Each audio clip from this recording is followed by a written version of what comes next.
Roseanne heard a knock on the door and felt tempted not to open it. Raymond, her husband of 6 years, should have been home by now, and it pissed her off that the 20 centimeters of snow that had fallen earlier that morning while she'd been at work at the hospital hadn't been cleared away yet. The clouds parted, the north wind picked up, and the temperature dropped rock bottom. She'd be damned if she'd shovel the driveway herself. Seeing the aforementioned snow, she called her husband in advance to see when he'd be home, but couldn't get through. Well, that's clear. She thought it was so like him to try to get away from work. Asshole. At the hospital, she changed into jeans and planned to relax on Sunday after an early morning and a busy day in the various operating rooms and labor and delivery rooms, as anesthesiologists usually did. Since she had only been on staff for 18 months, she had to be on call on weekends. She heard the knock again and went to open the door, concerned that Raymond was still gone. She looked through the peephole and saw Dell standing next to an unfamiliar man in uniform. Dell, also known as Randall, was a detective sergeant in the sheriff's office a few counties north of Minneapolis, where he and Raymond had grown up. She and her husband were expected to go ice fishing this weekend. Dell was the biggest redneck she'd ever met. She couldn't believe that she and her husband were best friends, and it always pissed her off when they met. Raymond had only gotten back into ice fishing this winter. She knew he'd done it as a teenager, but she couldn't understand why he was so eager to freeze his ass off again. Maybe it had something to do with his recent illness, maybe not. Damn it, Dell. What the hell do you want? I thought my worthless husband was with you. Dell wasn't surprised at that greeting. They'd never gotten along, especially in the last 2 years after she'd been caught cheating on Ray. This isn't a social visit, Rosie. It's damn cold in here. Can we come in? I told you I'm Rosanna. I don't like it when even Raymond calls me Rosie. So, no, I'm not letting you in. It'll give you an incentive to get it over with quickly. Dell sighed loudly. Damn you, Roseanne.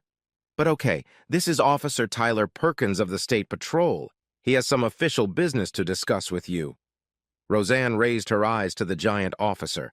She wondered where they always find these huge men to be officers. With his hat on, he looked over 2 meters tall, though he was probably just under 2. Mrs. Franklin, I'm very sorry to inform you that your husband and his car fell through the ice this morning. The part of the lake where he fell is over 45 meters deep, and the ice in that area is not considered stable enough to use large rescue equipment. Current rescue efforts have been unsuccessful, and with him being there for so long, no one believes anyone else might still be alive. In a couple days, when the weather improves, we will try again to get the car and his body out.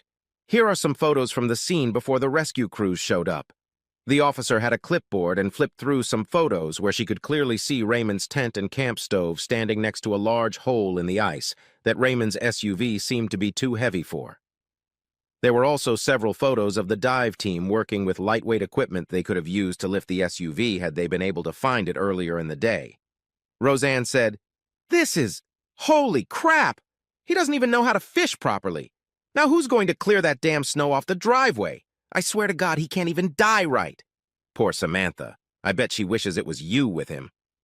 The officer was stunned to see that this woman was completely indifferent to her husband's death. Dell, on the other hand, was not surprised. The second honeymoon, after her mother convinced Raymond to take her back, didn't last long. For years, she'd been harpy toward Dell. I warned Ray not to drive too far. This winter wasn't that cold, so it wasn't safe to drive too far from the coast, but he kept trying his luck. Rosanna replied, Maybe the headaches from his cancer became too unbearable, and he decided to jump out of his underpants and kill himself? Dell's face reflected surprise. Did you know about the cancer? Of course I did, Roseanne replied. That asshole couldn't hide anything from me. He thought he was keeping it a secret, but when I saw the $4,000 check to the hospital and discovered the CT scan of his little brain hidden in his office files, I knew. At least I found them in time to get a couple different life insurance policies. Now, is there anything else you might need from me? Dell shook his head, amazed at the woman's insolence. Damn, that's cool, even for you, Rosie. I'm Rosanna. The officer tried to take control of the situation. Ma'am, we'll have paperwork for you to sign tomorrow or the day after tomorrow. Hopefully we'll have the body out soon. I'm sorry for your loss. Don't worry about that. Let me know when they fish his ass out, and I'll dictate the name of a funeral home to clean him up and roast him. You got it? Fish his ass out, clean it, and fry it." She looked at them, but they didn't laugh. "Oh, calm down. He wasn't a saint either. Have you told his mother yet?" "No. We're legally obliged to notify you first. Do you want to tell her yourself, or should we?" "We're not on the best of terms," said Rosanna, "so it's better if you do it. If you don't need anything else, I have things to do. For instance, I need to get warm. Excuse me." Both men stood with their mouths open as she closed the door in front of them. As they turned to leave, they heard through the door, "Yahoo, damn it! I told you she was just a frigid wench," Dell said. "Karma has a way of catching up with people like her," Ty replied. Dell smiled and said, "I hope so." Both men headed to a large Ford parked in front of a neighbor's house to head back to their county. Rosanna, wasting no time, called her lover. "Hey, Clint, I'm free tonight. Tell your wife the hospital called and asked you to come back." Dr. Clinton Williams, the surgeon, was always ready to have fun with Roseanne, even though they had sneaked into the empty office earlier in the afternoon for a quick hookup. "I thought your husband was coming back this afternoon. How are you going to sneak out?" "You're never going to believe this. The state police just showed up and told me he fell through the ice this morning and drowned. I'm free of him forever. I'm taking a sick day tomorrow morning. Let's go celebrate." "Your husband just died and you want to go out and celebrate?" "Damn right I do. You know I couldn't stand him. You're refusing to have sex with me?" Clint hesitated, had been, but Roseanne was pretty damn good, especially compared to his conservative wife, so he wasn't about to give her the chance to replace him with someone else. If what she'd just said was true, he'd probably be sleeping with her a lot more often in the very near future. "What time do you want me to pick you up?" "That's my man. As soon as possible. And plan on spending the night here, and I'll make it worth your while." He replied, "I'll find a way. I'll be at your place in an hour." Asterisk. It was a wild night for the two of them. Roseanne had never allowed Clint to be affectionate in public because she didn't want to risk the possibility that her husband or one of Dell's goons might take a picture of her in a compromising situation. But today was different. No more husband, no more secrecy, no more reluctance to grind and drain Clint on the dance floor. "Remind me again why you stayed with your husband when you hated him so much?" "I told you. $3 million. My Catholic and conniving mother was ashamed of him when he caught me cheating and convinced him he was too good a man to let him go back to the ocean. She then convinced him to give me another chance by changing the terms of the prenup to prove he was completely serious. At that point, I had no hatred for him. The original prenup excluded everything I brought into the marriage, like our house, and anything I might have gotten from my parents from sharing. After the divorce, things changed. If I divorced him for any reason, he would get half of everything. However, if he divorced me, everything would be under the terms of the old prenup unless he had proof of infidelity, which is why you and I only had to have sex in the hospital under very controlled conditions. Getting caught would be too expensive. If I caught him cheating, I went back to the terms of the old prenup, so I kept putting slutty girls on him, but he never bought it. As you know, my parents were surgeons at the Mayo Clinic, and they had about $6 million in assets and pensions when they died in that accident last year. I didn't want him to get even half that amount, so I stayed married to him until now." "I don't understand," Clint said. "If you cheated on him before, why did you stay married?" "I just felt so bad. At 30, I'm too young to be a practicing anesthesiologist. I had never failed at anything in my life, so I wanted to prove to myself, my parents, and him that I could be a good wife. It wasn't until later that I realized I wasn't cut out for monogamy and should have used this as a chance to escape. But my mom talked me into staying married." After a fun night out on the town, she asked Clint to drive her home where they continued to make love. At 8 in the morning, after a morning of shower sex, it was time for Clint to go home. They were still drying off when they heard the garage door open and Dell in her uniform and her presumed dead husband walked in. Dressed only in towels, Roseanne and Clint were shocked to see that Raymond was alive. Dell handed her a large manila paper envelope and said, "Roseanne Franklin, this is the official handout." "Oh, and by the way, Dr. Cletus," Ray said, deliberately mispronouncing his name, "you should probably go home. I suspect that any minute now your wife should be receiving her own envelope with pictures and a video of your performance last night." Putting modesty to hell, Clint threw on his clothes and dashed out the door, hoping to clear up at least one thing before his wife got any compromising information. What he didn't realize was that it was already too late. A wide, shit-eating grin froze on Raymond's face as he saw his wife's expression change from stunned to furious. "Oh, hell no, Dell! I'll sue you and the sheriff and the state patrol if I have to. You and Officer Perkins told me he was dead. That gets me off the hook." "Who exactly told you he was dead? Do you have proof? Ray and I watched sports at my house all weekend. It was too cold to fish. Samantha wasn't too happy with us. I'll let you in on a little secret, Rosie. I haven't been ice fishing since I was a kid. I love fishing, but not when it's cold. I'll get the phone records. I'm sure there are cell phone records from cell towers around here. I'll get the patrol car records and demand an affidavit from Officer Perkins." "Good luck to you, Rosie," Ray said. "I'll see you in court." He and Dell turned to walk out, grinning like idiots. Roseanne almost screamed, "No, no, no, that's not going to go away. It was false information. I didn't do anything wrong." Ray and Dell kept walking and laughing. Roseanne collapsed on the bed, unable to believe that the two idiots had outsmarted her. Back at Ray's SUV, which obviously hadn't fallen through the ice, Dell asked, "Wouldn't you like to stay and watch her face when she finds out there's no Officer Perkins on the state patrol?"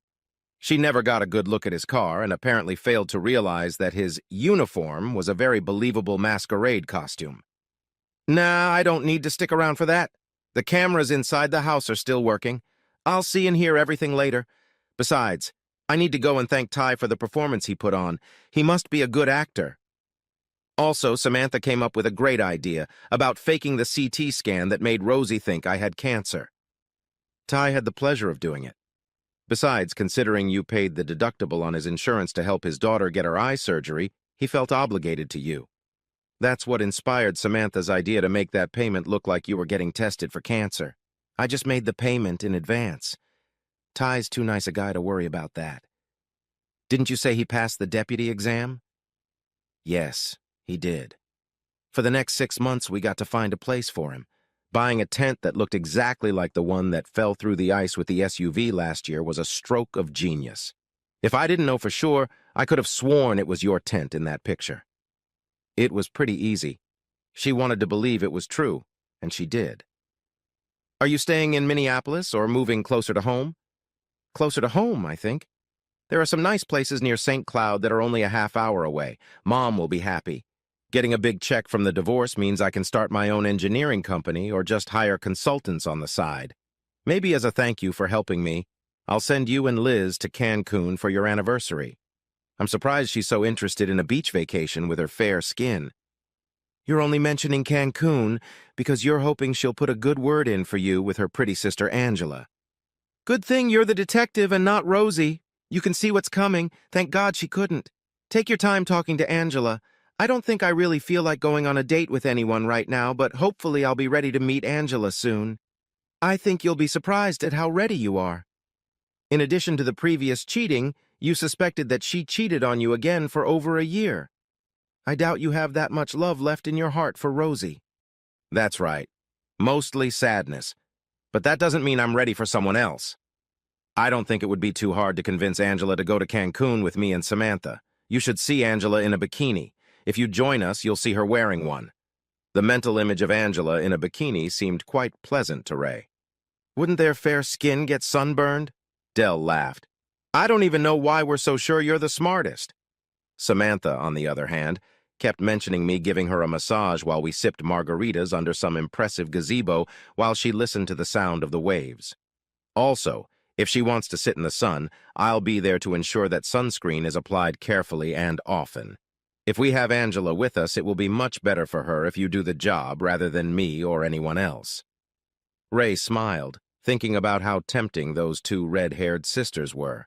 The trip was starting to look interesting. Rosie had hired a lawyer and a private investigator to try to document that she had been deliberately deceived by the officers, giving her the opportunity to free herself. But Dell, Ray, and Ty had covered their tracks too well. Their phones had been checked, and they all had alibis for the time they were supposedly visiting Rosie. She couldn't find a single witness who had seen them at her house. Given the cold on that Sunday afternoon, Everyone tried to stay indoors. In the end, she was forced to give over half of all her assets, including the inheritance from her parents, to Ray.